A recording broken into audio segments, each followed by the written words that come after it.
पुरानी मेरी बहन सायरा की है। नहीं, अब वो मेरी बहन नहीं रही, कुछ और बन चुकी है। हम एक छोटे से गांव में रहते थे, उत्तर प्रदेश के एक पुराने हिस्से में। सायरा सबसे समझदार और शांत लड़की थी, पर सब कुछ तब बदला जब हम एक पुराना हवेली वाला रास्ता पार करने लगे। उस रात बारिश हो रही थी, हमारी गाड़ी खराब हो गई। पास में एक पुरानी उजड़ी हवेली थी जिसमें सिर्फ एक लाल दिया जल रहा था।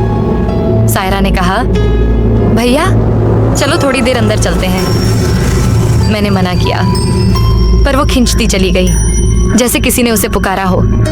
हवेली से लौटने के बाद सायरा बिल्कुल बदल गई। वो अकेले में बात करने लगी थी, आईने में घंटों खुद को देखती रहती, आधी रात को नींद में बोलती थी अरबी जैसी कोई भाषा। एक रात मैंने देखा वो अंधेरे में खड़ी थी और किसी अनदेखी चीज से कह रही थी, मैं तैयार हूँ। हम उसे मौलवी के पास ले गए। मौलवी ने कुरान पढ़ना शुरू किया और तभी सायरा की आंखें पूरी काली हो गईं। उसकी आवाज बदल गई। वो बोली, मुझे रोका तो पूरे खानदान को जला दूंगा। मौलवी पीछे हट गया। उसने कहा, ये कोई मामूली जिन्न नहीं है, ये शाहबान है जो सिर्फ औरतों पर कब्जा करता है। उस रात सायरा ने खुद को बंद कर लिया। कमरे के अंदर से सिर्फ हंसी और चीखें आ रही थीं। दरवाजा तोड़ा तो दीवारों पर खून से कुछ लिखा था, मुझे रोक नहीं सकते, सायरा अब मेरी है। एक रात मैं छिपकर कमरे में गया। सायरा आईने के सामने बैठी थी, बाल खुले हुए, आंखों में खून। आईने में उसका चेहरा कुछ और था, एक जला हुआ चेहरा जिसकी आंखों में आग थी। वो बोली, भाई बचा लो मुझे, इससे पहले कि मैं पूरी तरह गायब हो जाऊं।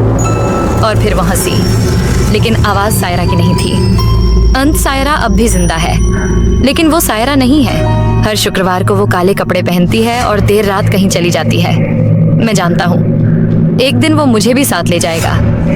सायरा अब बिल्कुल शांत रहती है, ना हंसती है ना बोलती है, बस एक पुरानी लाल डायरी में कुछ लिखती रहती है। माँ कहती है शायद सदमा लग गया है, पर मैं जानता हूँ ये सिर्फ शुरुआत है। एक रात के 3 बज रहे थे। सायरा के कमरे से फिर वही अरबी जैसी बड़बड़ाहट आ रही थी। मैं दरवाजा खोलकर अंदर गया और देखा सायरा हवा में उल्टी लटकी हुई थी। उसके चारों तरफ नमक की लाइन बनी थी जो अब जली हुई थी। आईने में कोई पुरुष आकृति दिख रही थी, काली आंखें, कोई चेहरा नहीं। वो बोला, तू रोक नहीं सकता, अब ये मेरी है हमेशा के लिए। झाड़ फूंक का दूसरा प्रयास। मैं एक पुराने सूफी बाबा को लेकर आया। उन्होंने कहा, ये जिन्न इंसानी रूप में बदलना सीख चुका है, अब यह सिर्फ सायरा में नहीं तुम में भी आ सकता है। उन्होंने एक ताबीज और कुछ सफेद धागे दिए। सायरा को कुरान की आयतें सुनाई जाने लगीं। वो चीखने लगी। दरवाजे अपने आप बंद हो गए और कमरे की लाइट्स फट गईं। सायरा ने अचानक मेरी तरफ देखा और बोली, भाई ताबीज उतार दो, बहुत जल रहा है। पर वो उसकी आवाज नहीं थी, किसी बूढ़े मर्द की सी थी। अगला दिन सायरा घर से गायब हो गई। पुलिस भी मिली, रिश्तेदार भी। पर फिर एक दिन मुझे वही लाल डायरी मिली। उसके आखिरी पन्ने पर सिर्फ एक लाइन थी, अब मैं हवेली में हूँ और मैं अकेली नहीं हूँ। मैं फिर उसी हवेली में पहुंचा। दीवारों पर सैकड़ों नाम लिखे थे, लड़कियों के नाम। उनमें सबसे ताज़ा नाम था सायरा बिंत। पीछे से आवाज़ आई, भाई मुझे घर ले चलो। मैं पलटा, वो सायरा थी, पर उसके पैर उल्टे थे। मैंने सपना देखा, सायरा मेरे कमरे में आई। उसके चेहरे पर हंसी थी, पर आंखें काली धुंध जैसी।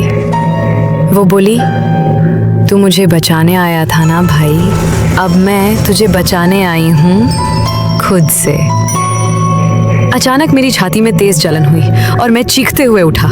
आईने में देखा तो मेरी आंखें थोड़ी धुंधली काली थी। डायरी का आखिरी रहस्य। मैंने डायरी फिर से खोली। एक पेज पर कुछ अरबिक और रक्त से लिखी लाइन थी, अगर तू मुझे ढूंढने आएगा तो खुद को खो देगा, क्योंकि अब जिनको नया मकान मिल चुका है।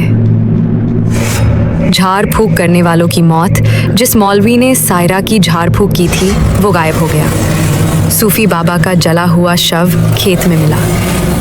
गांव के बुजुर्ग अब मुझसे नजरें चुराते हैं। माँ कहती है, बेटा कभी कभी आईना देखकर मैं डर जाती हूँ, क्योंकि वो तू नहीं लगता। मैंने एक रात उस डायरी के नक्शे को फॉलो किया। वो मुझे एक पुराने कब्रिस्तान में ले गया, जहां एक टूटी हुई मजार थी। मजार के नीचे खुदी मिट्टी और एक लोहा जड़ा संदूक। मैंने खोला।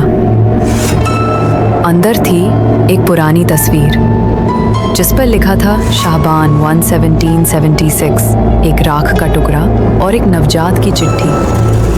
ये बच्चा शाबान के नाम कर दिया गया। भयानक सच का पता चला।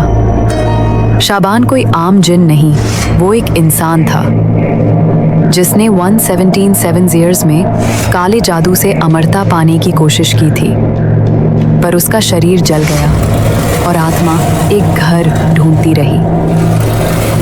हर 100 साल में वो एक लड़की को कब्जा करता है और फिर एक भाई के जरिए अपना नया शरीर बनाता है। अब तुम समझ गए? सायरा तो बस शुरुआत थी, असली घर मैं था। उस रात मैंने आईने में देखा, पीछे 10 और सायरा जैसी लड़कियां खड़ी थी, सबकी आंखें काली। सायरा सामने आई और बोली, शाबान अब तुझसे पूरा हो चुका है, अब अगला भाई चाहिए। और फिर एक बच्चे की चीख सुनाई दी। अंतिम दृश्य। मैंने जैसे ही दरवाज़ा खोला, सामने एक नया बच्चा खड़ा था, हाथ में वही लाल डायरी लिए। उसने कहा, भैया ये डायरी तुम्हारी थी ना? मुझे किसी ने दी है हवेली से। और पीछे दीवार पर खून से लिखा था, शाबान लिव्स अगेन। कभी कोई बच्चा तुमसे डायरी मांगे या पुरानी हवेली की बात करे तो मत मुस्कुराना, क्योंकि तुम अगला भाई हो सकते हो और अगली सायरा तुम्हारे ही घर में होगी। मैं पहुंचा एक 400 साल पुरानी सूफी दरगाह पर, जहां कोई जाता नहीं। दरवाजे पर एक बूढ़े फकीर ने मुझे रोका। बेटा, अगर तुझे वाकई उसे हराना है तो खुद को मिटाना पड़ेगा, तुझे खुद घर बनना पड़ेगा। उन्होंने मुझे एक सियाह पत्थर और एक पन्ने की किताब दी। किताब में लिखा था, जिस जिन को उसका असली नाम लेके बुलाया जाए और उस नाम को आग में डाला जाए, वो जिन अपनी सदी पूरी होने से पहले राख बन जाएगा। लेकिन एक चेतावनी भी थी, तू उसका नाम बोलेगा, वो तेरे अंदर आएगा और फिर तुझसे बाहर तभी निकलेगा जब तू खुद आग में जाएगा। शाहबान की वापसी। रात के 3 बजे मैंने खुद को काले कपड़ों में तैयार किया। मज़ार पर बैठकर वो नाम पढ़ा, शाहबान इब्ने समीर अल मुतयक्किल। झट से हवा में भयानक गूंज हुई। सायरा की चीख, दीवारें कांपने लगी। शाहबान सामने आया, धुआं बना और फिर मेरी तरफ दौड़ा और मेरे अंदर घुस गया। अंतिम बलिदान। अब मैं नहीं था, मेरी आंखें काली हो चुकी थी। मैंने हाथ में सियाह पत्थर उठाया और वो किताब जला दी। शाहबान की चीख इतनी भयानक थी कि दरगाह की मिट्टी भी हिलने लगी। सायरा की आवाज़ सुनाई दी, भाई अब तू ही बचा सकता है मुझे। मैंने खुद को आग के घेरे में फेंका। अंतिम दृश्य, सब कुछ जल गया।